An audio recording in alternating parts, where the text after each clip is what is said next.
Serintil memberikan kesuciannya kepada Rasus secara diam-diam tanpa imbalan apapun. Hai guys, assalamualaikum warahmatullahi wabarakatuh. Perkenalkan, nama saya Anissa Kirina. Di sini saya akan menceritakan kembali isi dari novel Ronggeng Duku Paruk. Sebelum saya menceritakan isi dari novel Ronggeng Duku Paruk, kita harus tahu dulu nih, siapa sih penulis dari novel Ronggeng Duku Paruk?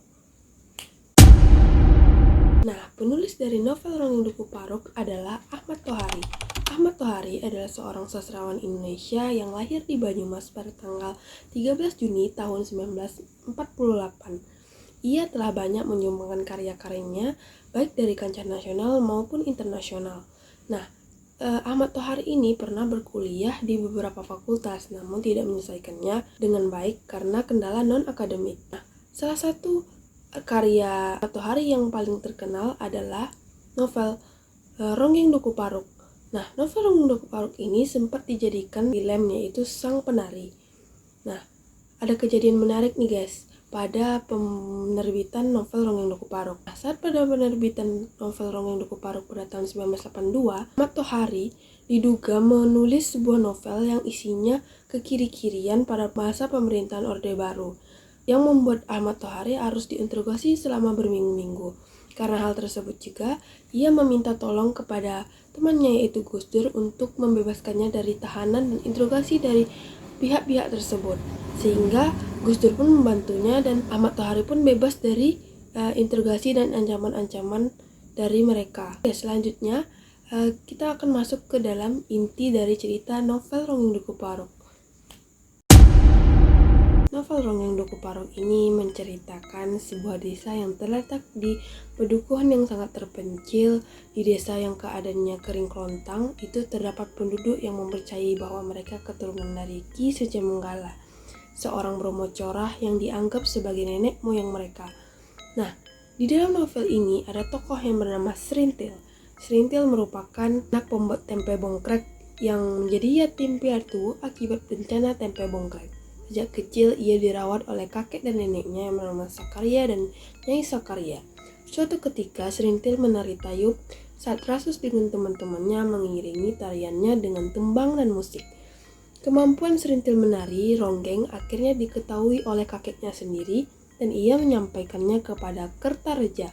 Nah, FYI, Kertareja ini adalah seorang dukun ronggeng. Kehadiran Serintil yang saat itu berusia 11 tahun merupakan peristiwa yang paling ditunggu-tunggu oleh masyarakat Duku Paruk. Kemampuan Serintil menari ronggeng menghidupkan kembali tradisi yang telah lama hilang. Nah, jadi sejak saat itulah Serintil diasuh oleh Kertareja dan istrinya untuk dijadikan seorang ronggeng.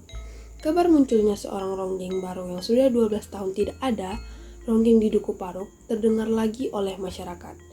Masyarakat pun tersenyum bahagia di wajah mereka. Namun untuk menjadi seorang ronggeng yang sebenarnya, Serintil harus melalui beberapa tahapan, mulai dari mandi kembang di kuburan Ki Sucemenggala, menari beberapa ronde setiap malam, hingga melakukan ritual malam buka kelambu, yaitu artinya Serintil harus tidur dengan seorang lelaki yang mampu memenuhi syarat yang telah diajukan.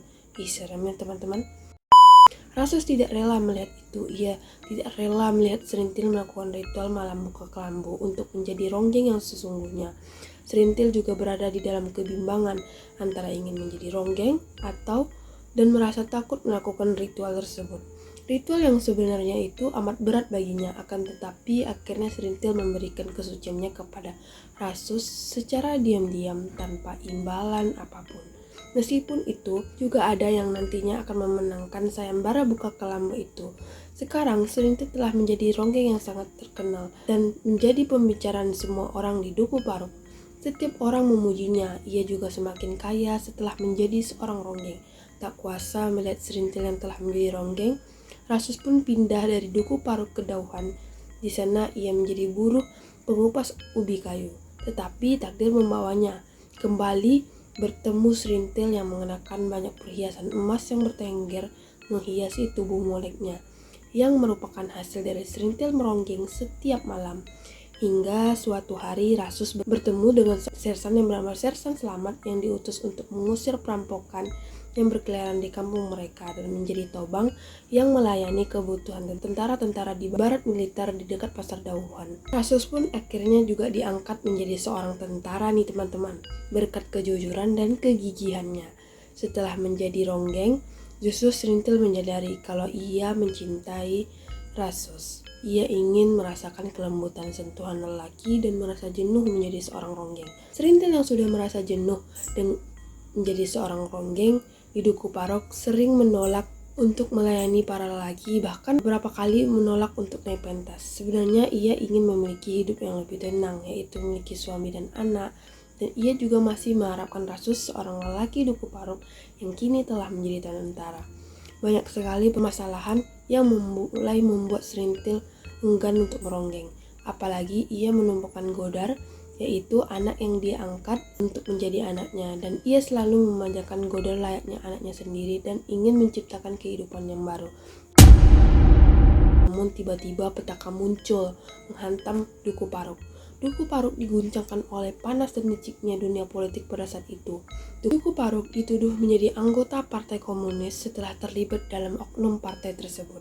Dengan segala kebodohan dari penduduk-penduduk di Duku Parok, Serintil bersama beberapa masyarakat Duku Parok lainnya ditahan. Serintil menjadi orang Duku Parok yang paling lama ditahan. Setelah ia dibebaskan, kehidupannya pun sudah mulai berubah.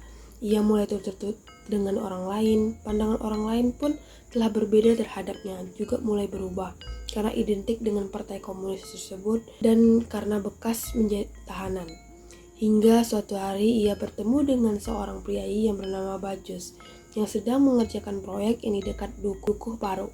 Dia mulai dekat dengan Serintil. Dengan ketulusan dan kebaikan Bajus, Serintil menjadi terbuka kembali dan dekat dengan Bajus. Semakin hari Serintil semakin dekat dengan Bajus dan kehidupan Serintil pun mulai membaik.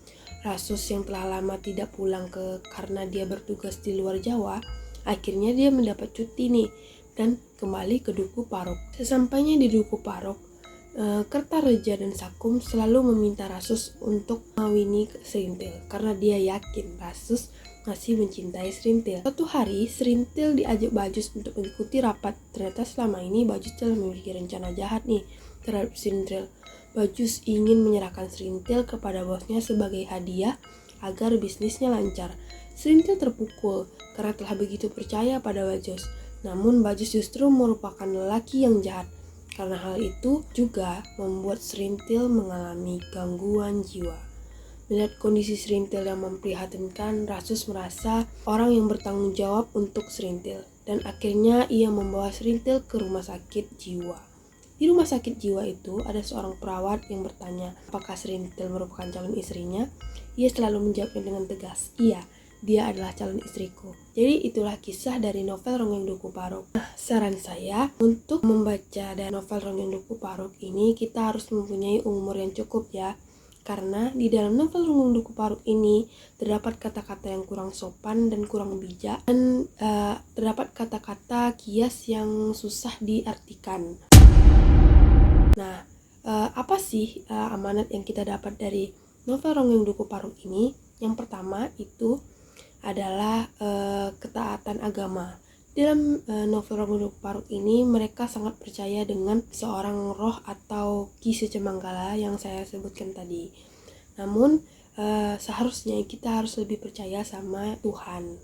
Yang kedua yaitu pendidikan. Pendidikan itu adalah nomor satu dan yang sangat penting. Karena dengan adanya pendidikan kita berwawasan luas dan tidak mudah dibodoh-bodohi oleh siapapun. Nah, di Duku Parok ini sangat jelas bahwa diceritakan kalau seorang penduduk di sana itu kurang dan minim dari pendidikan. Yang ketiga yaitu kesetiaan. Nah, bisa kita lihat dari tokoh Rasus dan Serintil yang selalu bersama dan Rasus tetap selalu mencintai Serintil apa adanya. Aku salutnya nih ya teman-teman. Walaupun Serintil telah mengalami gangguan jiwa, Rasus masih tetap menyayangi dan mencintai Serintil. Bahkan ia mau merawat Serintil. Nah, sekian dulu nih dari video saya. Lebih dan kurang saya mohon maaf. Assalamualaikum warahmatullahi wabarakatuh. Bye-bye.